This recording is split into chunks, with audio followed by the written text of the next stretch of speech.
السلام عليكم مشاهدينا الكرام، ومرحبا بكم في هذا الخبر العاجل. قبل الخوض في التفاصيل لا تنسوا الاعجاب بالفيديو والاشتراك في القناة إذا كنت تحب رسول الله صلى الله عليه وسلم لكي يصلكم دائما كل جديد.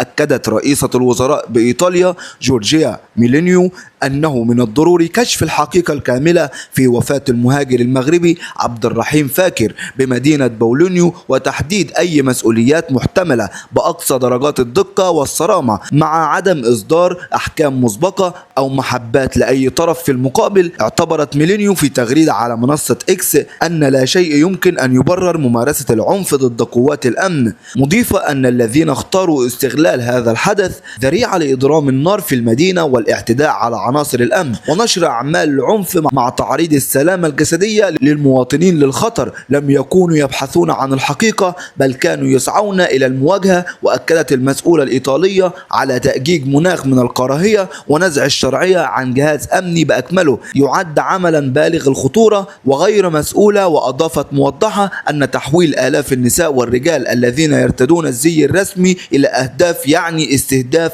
أولئك الذين يخدمون إيطاليا يوميا بإهنية وإتقان وشجاعة. شكرا لكم على حسن المتابعة.